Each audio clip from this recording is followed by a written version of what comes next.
Everybody, welcome. Happy Tuesday. All right, I see people are still joining, so we're going to give it just about 30 seconds and then we'll get started. Please drop in the chat your name, what company you're with, what part of the nation you're in, so that I can get to know you guys. I like to know who I'm talking to.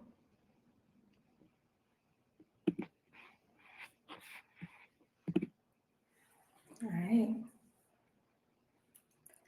I hope you guys are ready. We got some good stuff this morning. Okay. Let me share my screen really quick. Okay. Oh, hold on.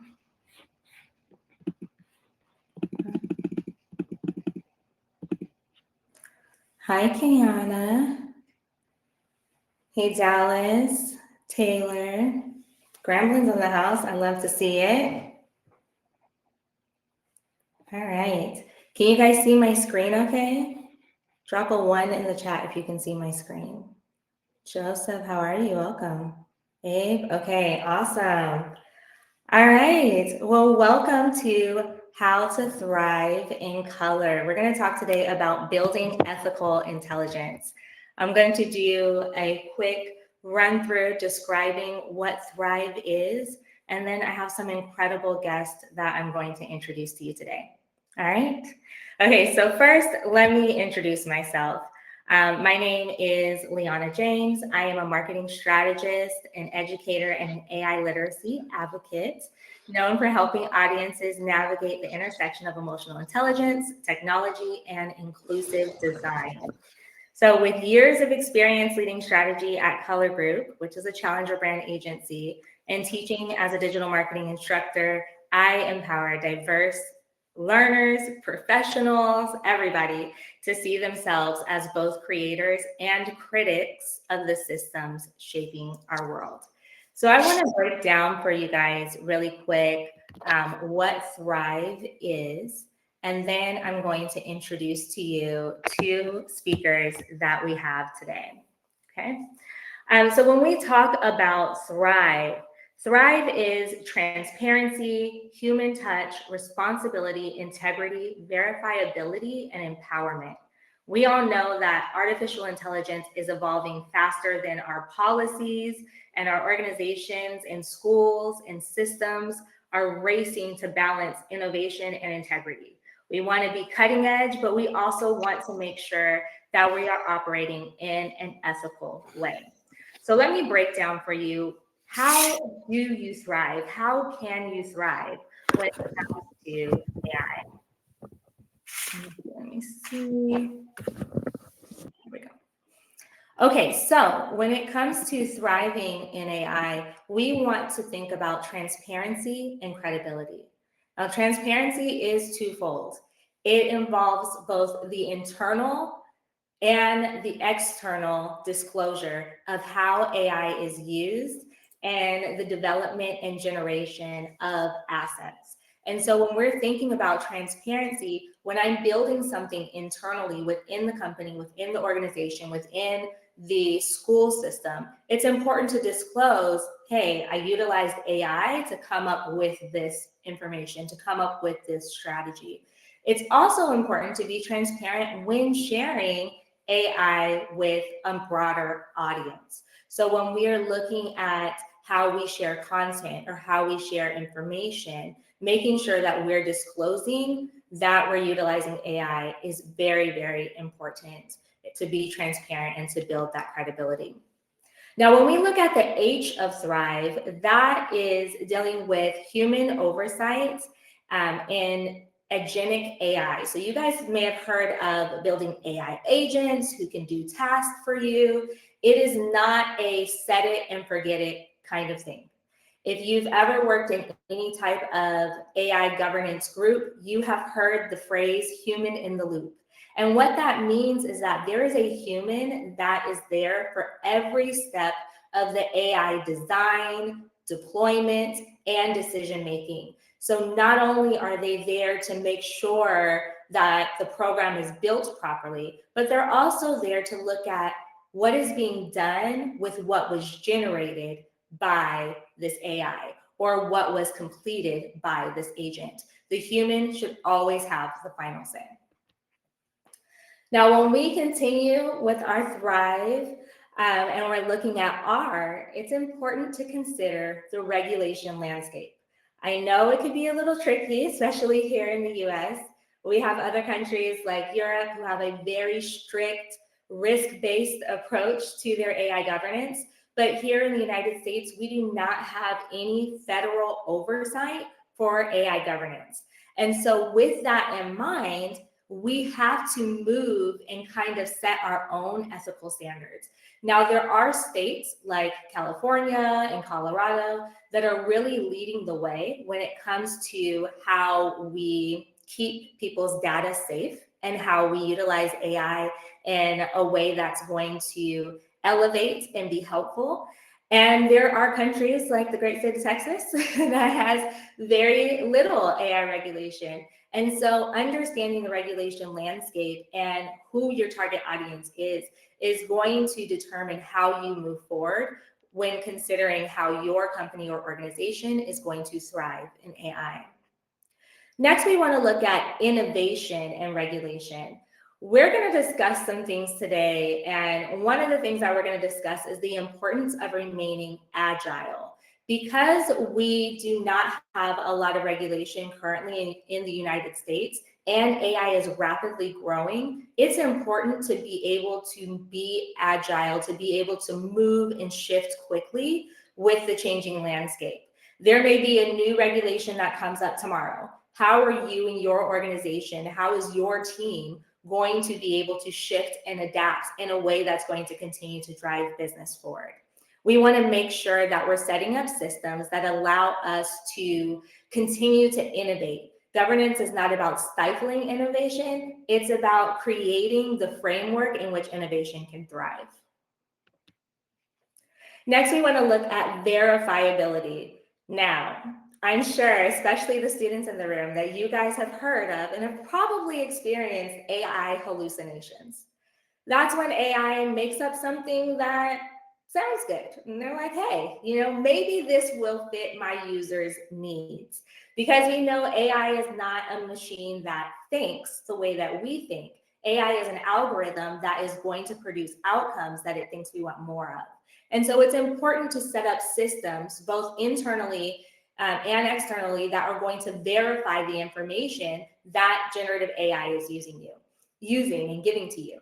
It's more than just saying cite your sources, right? It's actually going to those sources and making sure that those sources are legit. According to ARS, 74% of content on the internet right now is generated by AI. 74% of new content is generated by AI. And so you can't just search for something, ask it to cite its sources, and then take what it gives you at face value.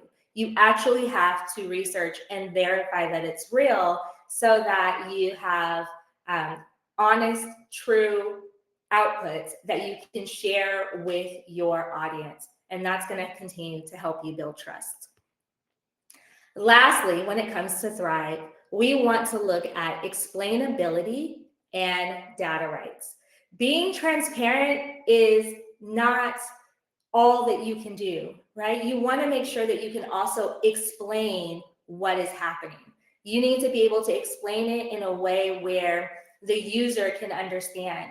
And there needs to be a balance between explaining your process in a way that the user can understand and also making sure you're keeping your trade secrets.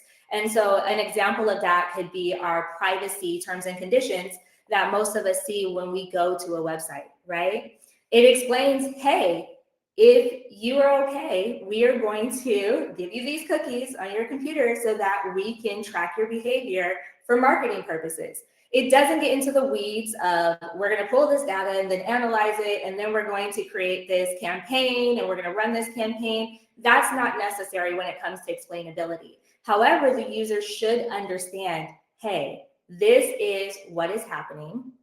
And this is why they're using this information or gathering this information from me. Okay, so when we think about Thrive, it's important to recognize that you can do more than just exist with AI. You don't have to just use it for what you think that it can offer. There's so much more out there that you can do with AI. And if you're using our Thrive framework, you are going to not only be able to expand on your innovation, but you're also going to be able to make sure that you're protecting your brand and your company in the process. All right. Okay, so let me stop sharing my screen because I want to, let me see if I can bring Mr. Dixon onto the stage. If you don't mind, if you join the stage. I want to introduce to you two incredible thought leaders in the space of AI. I mean, they are doing more than just utilizing the tools. They're actually going out and helping other people utilize the tools as well. So I want to introduce them really quick. Let me see. Mr. Dixon, I see you. And at the bottom of your page, there should be by your video, there should be a way for you to join the stage. You should have the option to join the stage.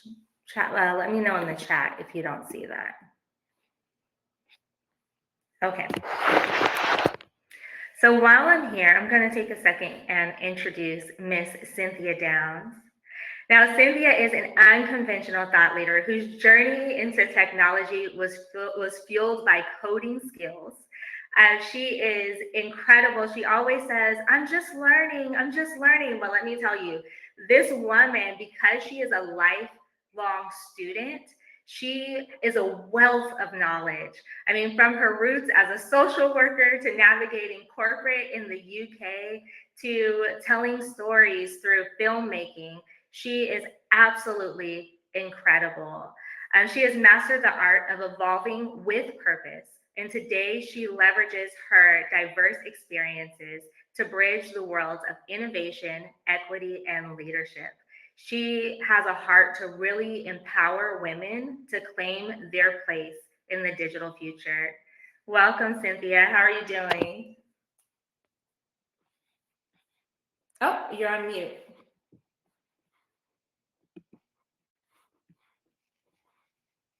I still, hold on.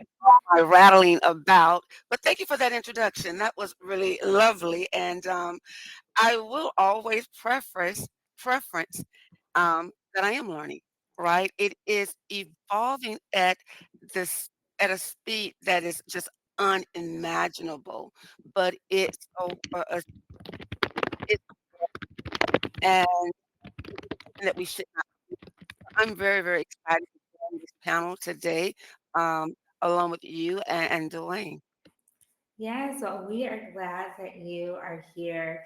I'm trying to get him onto the stage. Let me see. Oh, okay, we got him.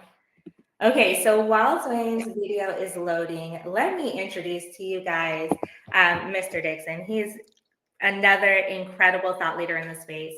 Dwayne Dixon is an AI practitioner. He is an executive advisor and founder of Dwayne Dixon International. That's a consulting firm dedicated to helping organizations embed ethics into their AI strategy from start to finish. Okay. It's also important to him that he makes sure that they're a part of the digital transformation, that AI is not just running rampant in the company without policies in place, but making sure that there are strategic policies in place. With more than 4 decades of leadership in enterprise technology, he brings a rare blend of corporate experience, technical expertise, and values-driven leadership to one of the most urgent conversations in the AI age. He is also serving as one of the inaugural members of the National Black MBA Association's AI Advisory Council. This man stays busy, and it is so important that to him that he is setting up systems to help people to be able to utilize AI in a safe and ethical way. All right. Can you all see Mr. Dixon? Or is he still loading for you? He's still loading. Okay. His system's still loading. All right. Well, while he's coming to the stage, I also want to share with you guys really quick that you can learn more about the Thrive framework and what I'm sharing here today at our website, colorgroup.com/blog. You will be able to see the Thrive framework there. You'll be able to see the other frameworks that we use, and you will be able to get more information about how we can assist you in implementing those. Okay, Mr. Dixon, you have all of the permissions, sir. Let me see if there's something that I can do on my end. Nope, I have your camera on, your mic on. Everything is good to go on my end. Let me see. Okay, maybe hop out and hop back in. Okay. While we're waiting for oh, it looks like it's a connection issue. Okay, well, while we're waiting for Mr. Dixon to reconnect, Ms. Downs, I want to ask you a question, if you don't mind. One of the things that we're seeing is that the UA is very risk averse. Their whole AI governance policy is centered around mitigating risk. Oh, hey, Mr. Dixon, you're back. Yay. There we go. Can you hear me at all? We can hear you. Wonderful. How about that? I'm so pleased. Amazing. It'd be great if we worked with technology companies, wouldn't it? I know, right? Well, I was just asking Ms. Downs this question. So we know that UK is very risk adverse. We know that China is very big on enforcing AI labels. The Netherlands recently gave all of their citizens the rights to their own name, image, and likeness. And here in the US, we have a lot of variation in how we regulate AI usage. So, what do you think about how our country currently approaches AI legislation? And do you see in the future that changing, or what can companies do to kind of work around or in these systems? Right. On first look, right, you look at the fact that how we've rolled back some of the AI initiatives or executive orders that was put in by the last administration, and then the movement toward more deregulations and technology leadership. But there is always a bright spot with technology, I think, or with anything, right? So let's start with the regulations that we have state by state. Individual states are doing things. It does make for a bit of patchwork and challenge for organizations that are working in multi regions, right? But also look at those organizations that are working in global regions.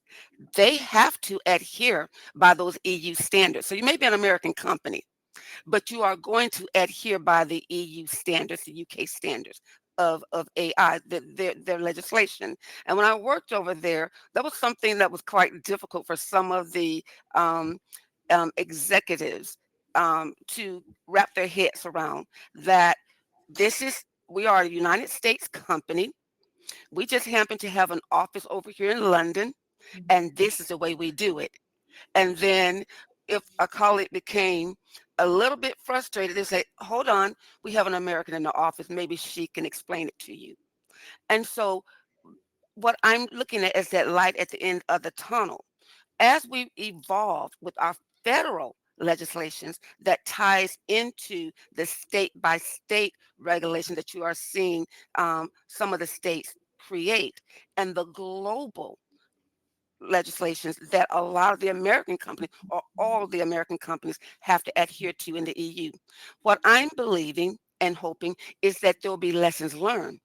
And so as we move back into the United States, there will be committees that can be informed and support it as legislation is being developed in America. Now that may be a Pollyannish way of thinking, but I don't believe it is, because when you have regulations that you must adhere to, whether you feel them too strict or too loose, or somewhere in between, it helps you to inform how you operate in your United States base as well. Because what most corporations do not like to have, because we are one unit when we work in a corporation, whether a big corporation, hate to name names, but I will, whether it's an IBM, whether it's a Coca-Cola, whether it's a Lenovo or Kyndryl, we have regs that go across global, right? A lot, oftentimes, not all the time, but oftentimes.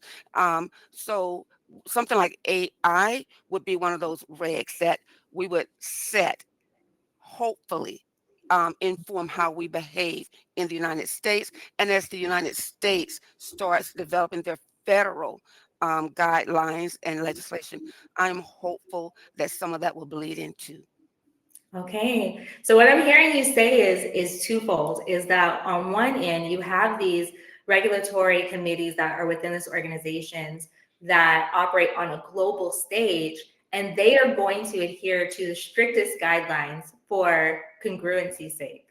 And then I'm also hearing you say that it's very likely that the US will end up following suit of some of these stricter regulations because so many US companies compete on the global stage. Did I get that right? That's an analogy. Yes, absolutely. All right. That's what I was implying. I know my colleague who has far more experience internally at these corporations than I have. I know you introduced me as a social worker. I have an MSW, but an MBA. So I've toddled between both those worlds, but not as deeply as my esteemed co-guest, co-panelist. All right, Mr. Dixon, she's putting you on the spot, which is perfect because this actually leads into my next question, which is for you, Mr. Dixon.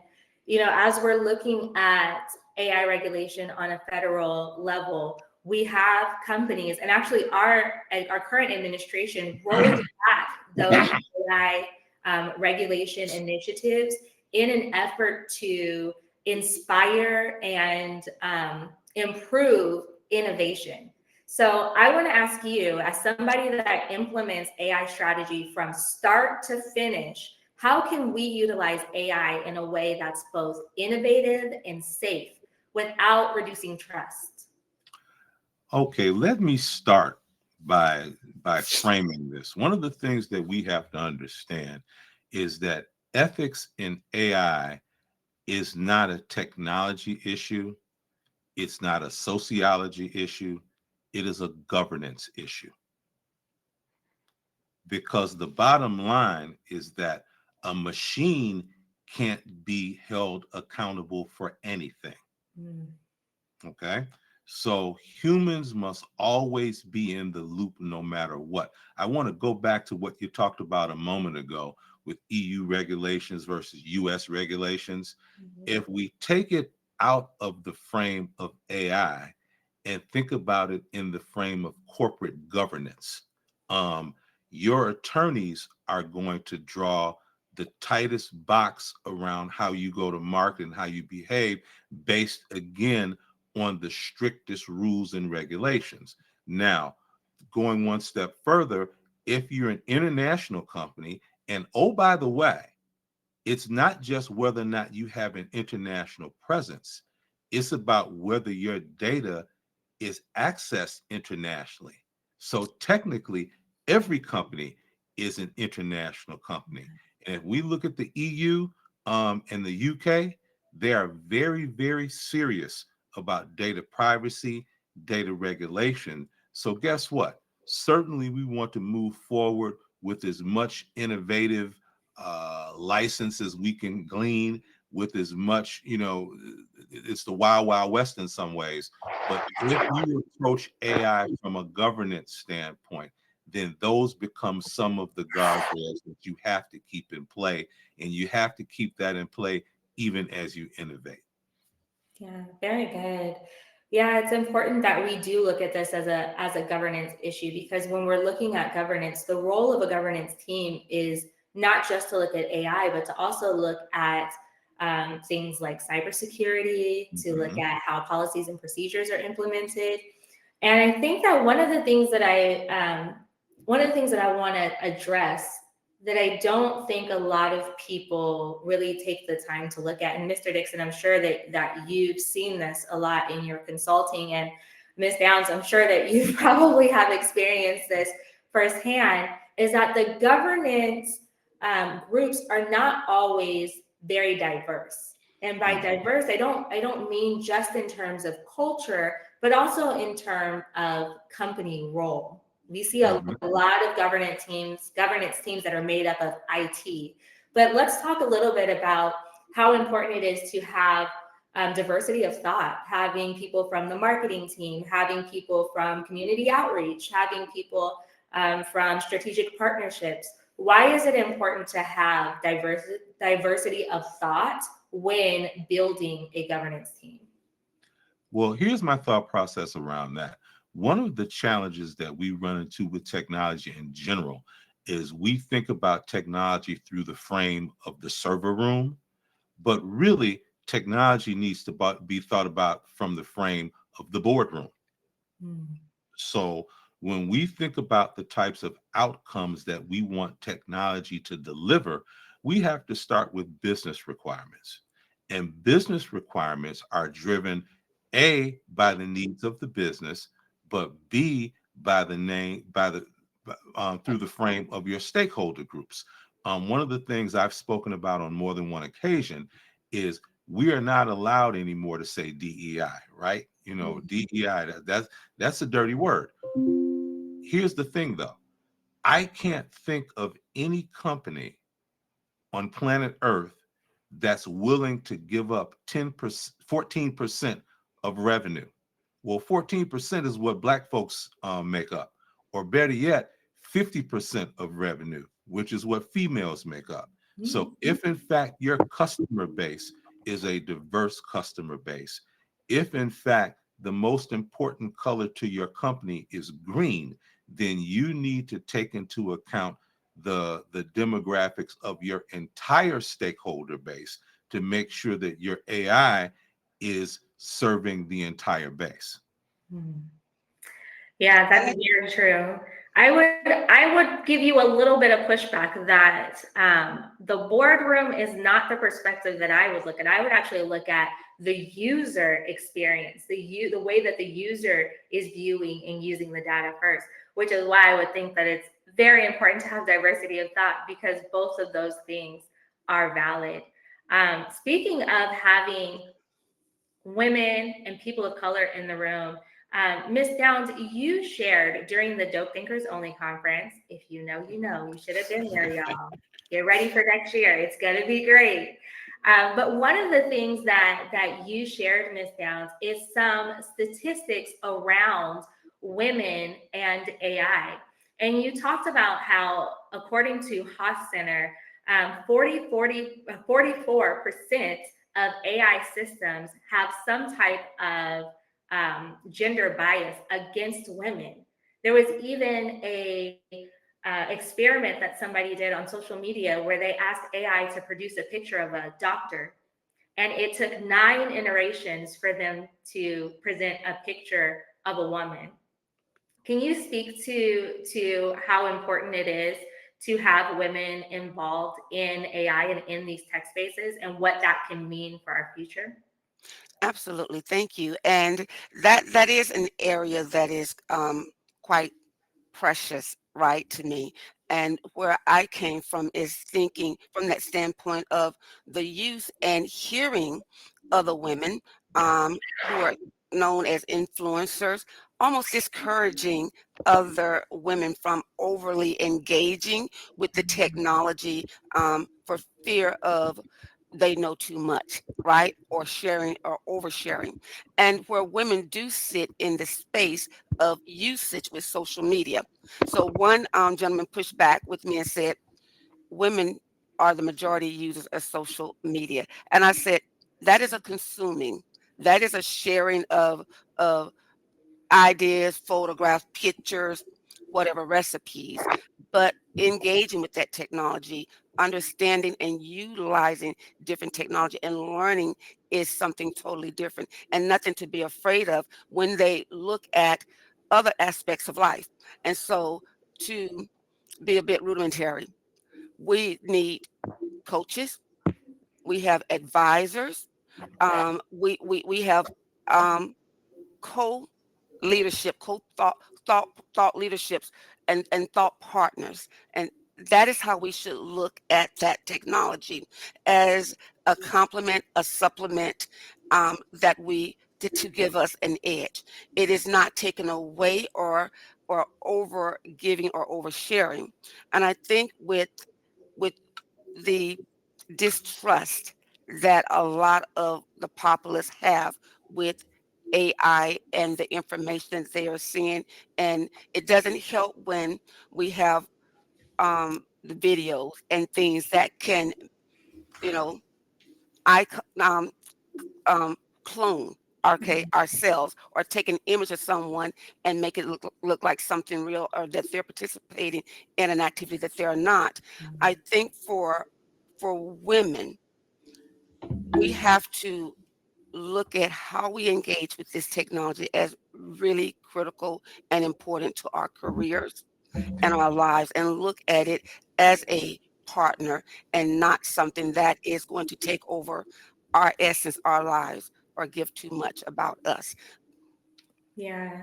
Yeah, there's two things that you said there that really stood out to me. The first is us being not only consumers, but us being involved in sharing the data, sharing the information, not being concerned about giving too much. Because I feel like, especially for our culture, that idea of like what happens in the house stays in the house, right? And I feel Yeah. like that happens a lot and is translated over into AI as well. I don't want AI to know so much about me that it can clone me or that it can duplicate my way of thought or my way of being. But with that being said, the next thing that stood out to me was how people are being cloned. Their voices, their mannerisms are being put into AI systems. One of the things at Kulur Group is we actually have a policy that you cannot use somebody's name, image, or likeness without their explicit consent. Because what may seem fun and innocent to do by putting something through AI, a picture or a voice or something that it is personal and innately owned by somebody, it is feeding AI this information. And as we're seeing so many things happening and being produced with AI, where it's hard for people to tell, like, is it AI or is it human? There is a barrier of trust that we have the responsibility in our respective industries to hold. In June, the Harvard-Chan School of Public Health, they actually published a study showing that AI-generated articles or articles with AI sources were viewed as less trustworthy. Now, we know that AI is getting better and better every day. And so, as people are having a challenge of recognizing what's AI and what's not, and then when they know that it's AI, the trust is diminished. It's like, okay, so how then can we promote the use and the understanding of AI in a way that's going to not diminish that? Mr. Dixon, what are your thoughts there? Well, let's back up for a minute. You said, how can we? Who is the we? The we would be marketers, business owners, professionals, consultants, um, governance leaders, those who are making the decisions on whether or not AI is to be used or implemented at scale. Okay, this is a top down and a bottom up conversation at the same time. In other words, every organization has the ability to make decisions about how they're going to ethically leverage AI. And they will make a decision about what does ethical AI mean at my company. So at my company, are we going to train our internal models on people or with data or whatever the case may be? Are we going to take an ethical approach to that? But the bottom up piece of that becomes, how am I going to consume and use AI as an individual? What am I going to say no to? What am I going to push back on? What am I going to use or not use? I had an instance just today where I was doing some work with an AI, and it made a totally wrong statement about a public figure and a decision that they made. It was a Black public figure, and it said that that person made that decision because they were a DEI advocate. And I challenged the AI. I said, where did you find that information about this person being a DEI advocate? And it's like, oops, that's not true. I made that up. So one of the things that we've got to do is we've got to be discerning users of AI and just always think you cannot outsource your ethics to a machine.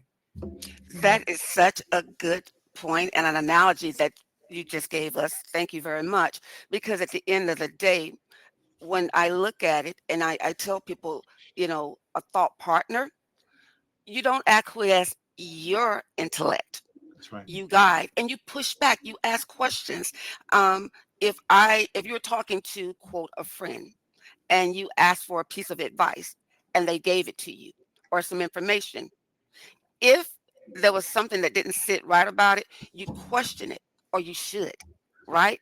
And we have to question things, and we're training. So that analogy you just gave, Dwayne, was also training the AI that you were interfacing with, training it, and as it gets to know you, it gets to know your gender, your ethnicity, your culture. It's learning, and you can do corrective actions. To stay away from it, I always say, or to be reticent of usage means that we will acquiesce our story being told by others. Because AI is pulling from multiple sources across the internet. And one of those sources is Wikipedia. Have you ever gone to Wikipedia and there's been incorrect information about someone or some um, historical period in time?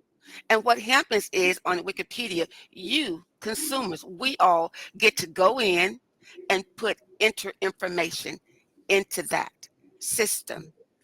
Some of this information will be flawed, um, sometimes purposefully, but most times not, right? So we have to challenge, ask questions, engage. And I think that was a wonderful analogy. Yes, absolutely. Being able to ask questions and engage and challenge AI is so important because information is the fuel that powers AI.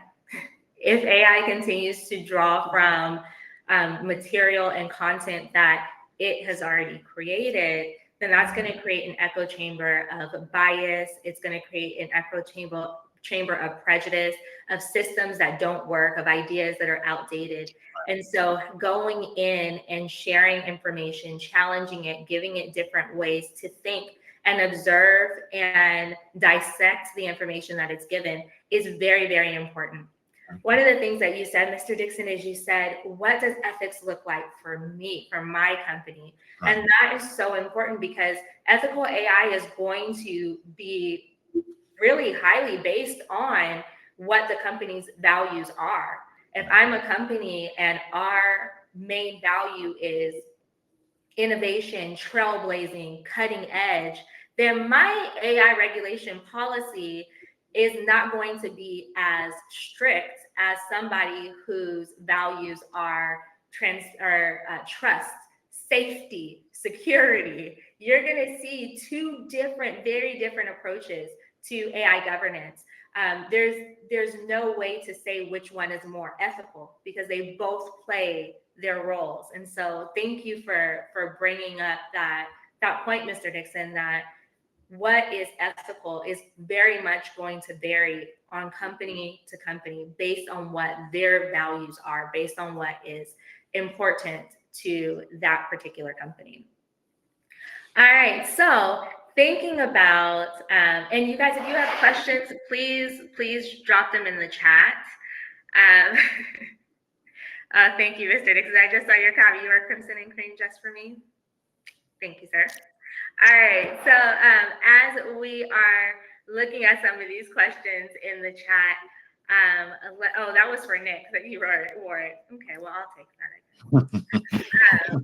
I guess it goes both ways, doesn't it? Right. I'm going to assume that it was really for me, but that you were okay. you were being nice to Nick because he is the CEO of Color. He's pretty important, I guess. So we have a question. Is the trust issue a result of AI or a result of the legal indemnification of social media vendors? And AI is just another potentially untrustworthy contributor. That is a really, really interesting question. What do you think, Mr. Dixon? Is the trust issue a result of AI or a result of the legal indemnification of social media vendors? Trust is trust, okay? And how you deal with your stakeholders and your customers is trust is something that you have to have, and trust is table stakes between you and your customers. Because if your customers or your stakeholders, so I talk about customers and also employees, if trust is broken, then customers will not buy from you. People will not want to work for you. So no matter where the issues emanate from, if they emanate from AI, if they emanate from other bad actors, if trust is broken, that's a bad thing. So your focus must be on regaining and also holding and maintaining trust. So whatever breaks the trust is a bad thing. Maintaining trust ought to be something that is top of mind for your organization. Absolutely. Absolutely. When we talk about and look at how organizations build trust, social media is just another digital channel that companies use to build and in some cases lose trust of their users.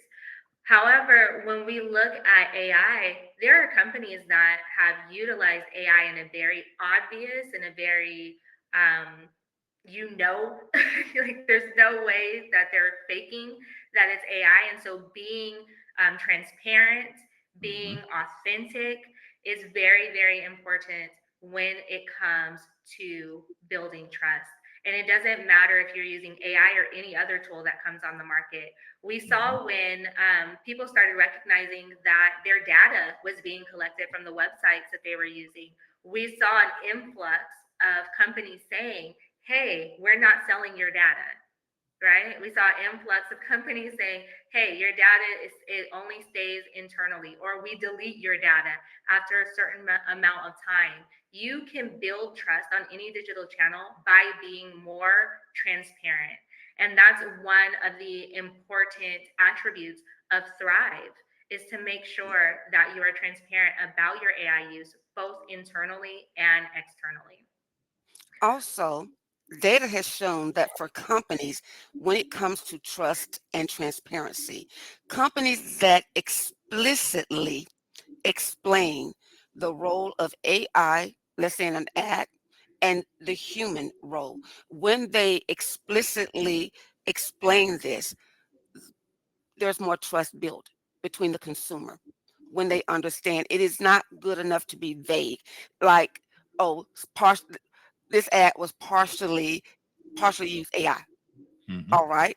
To be explicit about the role of the human or human interface and the role of AI builds that trust because people just want to know. And when they do that, they start helping the consumer to be able to distinguish between what's real and what's AI by being that with that type of clarity, using that type of clarity and transparency.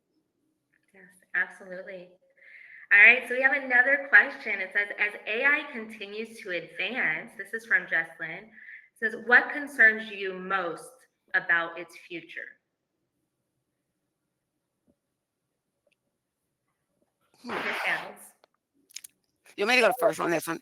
You know, I have this thing of learning, right? We're gonna preface it. We all do. But I, what concerns me most is that yes, we will make great strides economically with this tool, right? Um, from generative to agentic AI.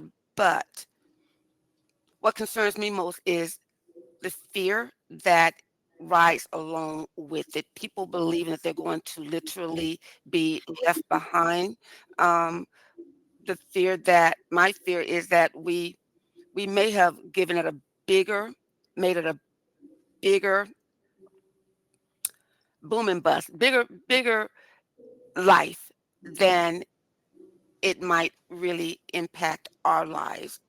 So what I'm trying to say is AI is technology, and we've seen different technologies develop, boom, bust, and then level out and grow. So maybe the bust is not the right word, but the boom of it right now. And as we move into the future, my fear is that folk, if we keep saying you'll get left behind, I think it almost makes setting fears a fear where people will give up and not try and believe that they're going to be left behind. So um, there are regulatory things that worry me. There's how images of individuals will be used, because I do believe when it comes to most corporate um, players, as Dwayne said earlier, we have corporate governance. Those lawyers are there to protect that company and that brand. But my concern comes off of some of the more general influencers in social media and the voice and reach that they have with the public, and how the public interfacing with some influencers can distort Hmm. realities for some communities. That is a fear. That's probably one of my biggest fears, is that the regulations with corporations, not so much, but the regulations with other actors and social media influencers is a fear. Understood. Understood. Mr. Dixon. Um, my biggest concern is, and I'm going to put it, I'm going to be very focused with this, is that we are going to be left behind and we will not engage with the technology. Mhm. Okay. Someone said to me not too long ago, AI is a tool just like fire. Okay. Fire change the world. Fire, we can use it to heat metal, we can use it to heat food, we can do all kind of wonderful things with fire, and it's crucial. Now fire is also wildly destructive. It can burn, it can hurt, it can destroy. But if you're not engaging with the tool, you can't even get to the point where you can know the difference. What Yeah. we have to do as a people is we have to avail ourselves of the tools so we can be a part of the process, so we can be engaged in how the tools are used, so we can be engaged to the point where we can discern whether or not the tool is being used positively or negatively. So my biggest concern is that we will sit on the sidelines and we simply can't afford to do that. Hmm. Yeah. Yeah. Understood. My biggest fear with AIs is very much in line with the two of you, and it is the erasure of the disenfranchised. It is the unhoused veterans that won't get to share their story, and that's data that is not collected. That's um, an opportunity for empathy, an opportunity for connection that is missed. My concern is the seniors that don't know how to use technology well enough to engage with AI in a way that's going to share their stories and share that data. And when we start erasing people's experiences, then we start to create and shift culture into a vortex where those experiences are no longer valued because they're not feeding the machine. When I look at the statistic that 74% of new content online is created by AI, people are looking at that content and using that content to make decisions and using that content to write policy and to determine and define legislation.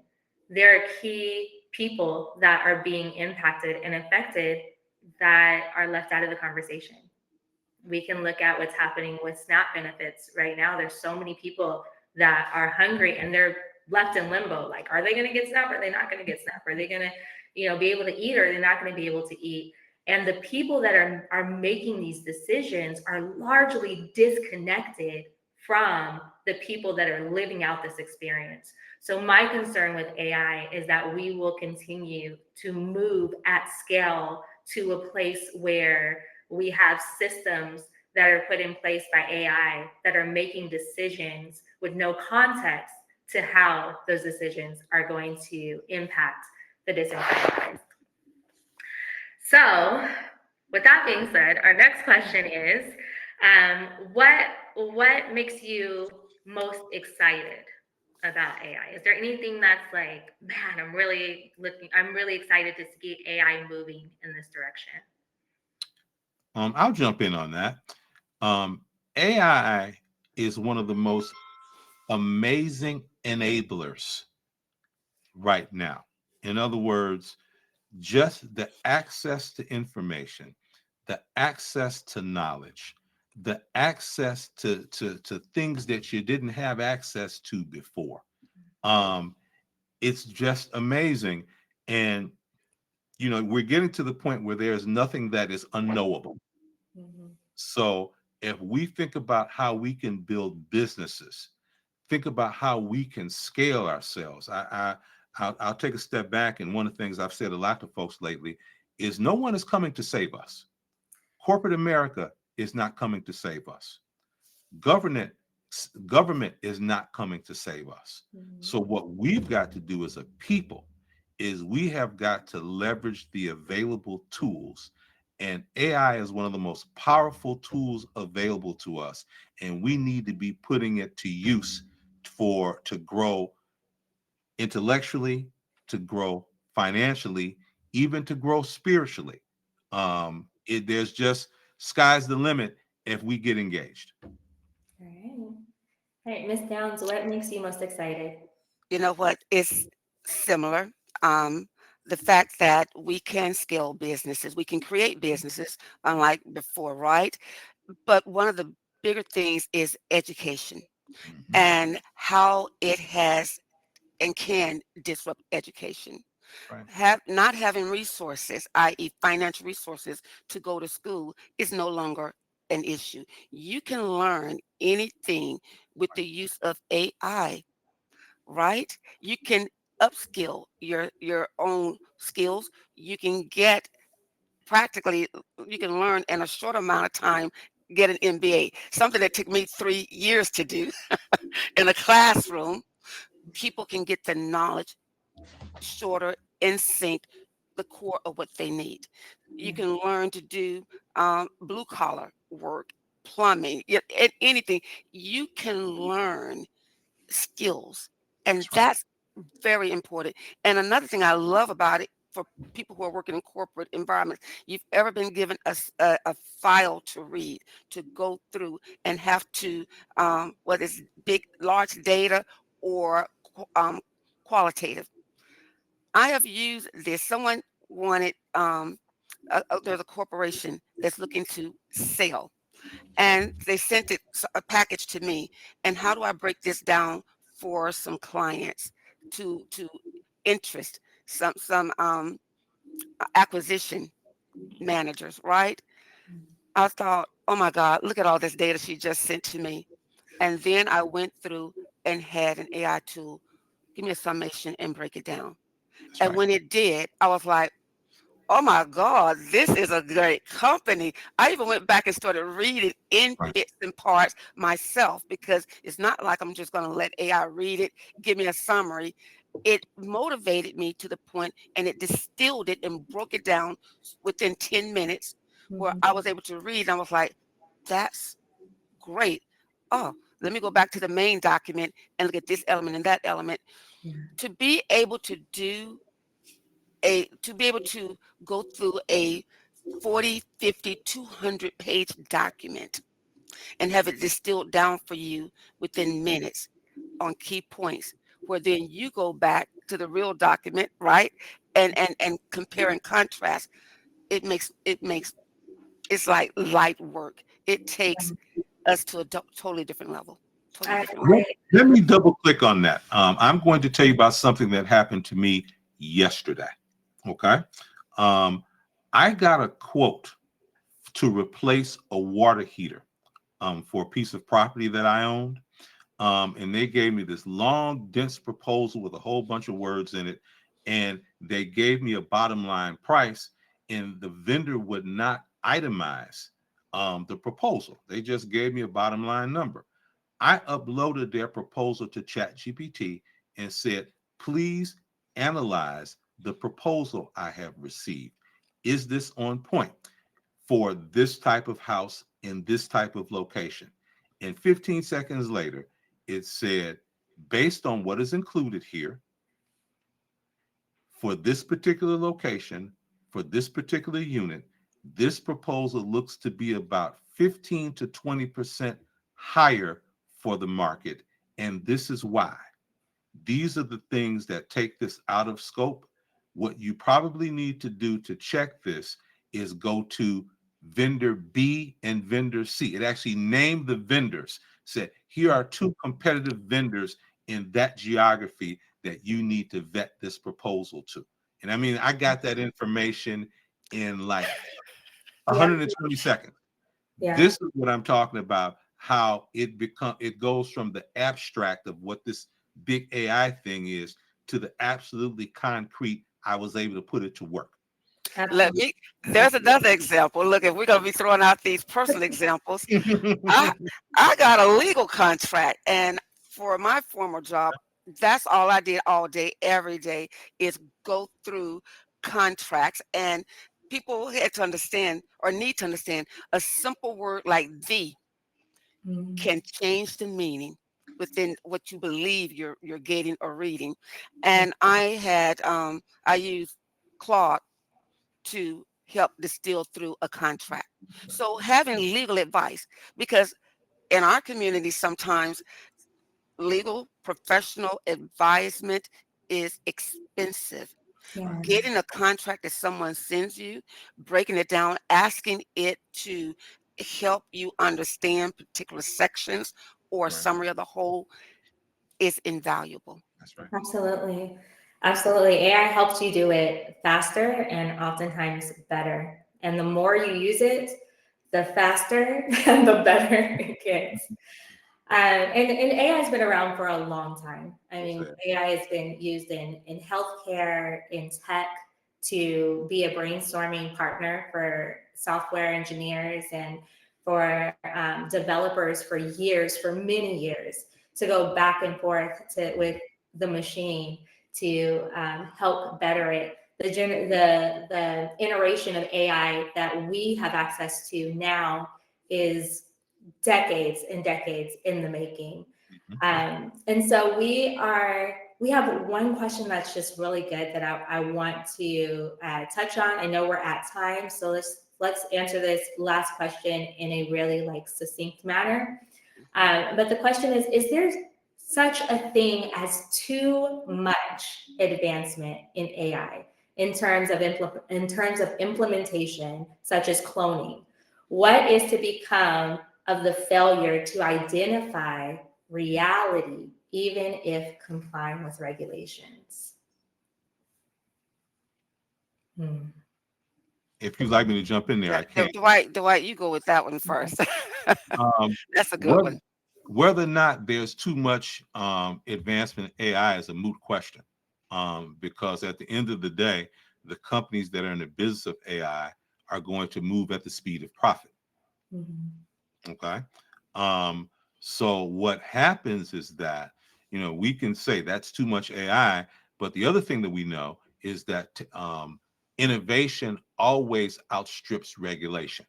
That's just a fact of life. So at the end of the day, it's incumbent upon us as the end users to make decisions about what we accept, reject, and spend our money on. Mhm. And I'll Yeah. leave. I would say that there is not such a thing as too much advancement. I think that as we get to the place of, AI and people having an issue identifying AI from reality, I'm seeing an influx of in-person events. I'm seeing an influx of, can we get on the phone? Can we go out for coffee? People have a desire to want the real thing. And so, with that desire to want the real thing, I see an opportunity. I see that there's going to be more and more businesses that, in conjunction with AI use, are also going to have a lot of very human, hands-on pop-up activations. I think that AI is going to wipe out a lot of the way that we move and live our lives today. But one of the beautiful things about humanity is our resilience, our adaptability, our agility, and we're going to get to see that demonstrated in new ways. So while I think that some outputs of AI can seem scary and concerning, there's also such huge opportunity. It's like the playing field has been leveled. It's the wild west out here, and there's so much opportunity. You're only limited by your imagination. And I will quickly add to what both of you are saying, in that no, there is no too much AI advancement. It is there too little of human engagement? And at the end of the day, a bright spot is about approximately 90%, in one research shows about 90% of executives say the human in the loop value outweighs, you know, other cost benefits of just AI. They need human in the loop simply for some of these hard decision um, making, when it comes around diagnostics, financial data. So it's not too much advancement. It's human in the loop engagements revving up. Yeah, thank you. Wow. Well, this has been an incredible conversation. I hope that you all have enjoyed it. Put a one in the chat if you learned something new today, if this has been something that's been impactful for you, if this is something that you can take forward in your career. We also have a handout. If you look at the handout section, you will be able to download Color Group's white paper on AI-driven marketing. And last but not least, Cynthia and Dwayne, I would love for you to share as we sign off. Can you share where the audience can connect with you, where they can find you? Miss Downs?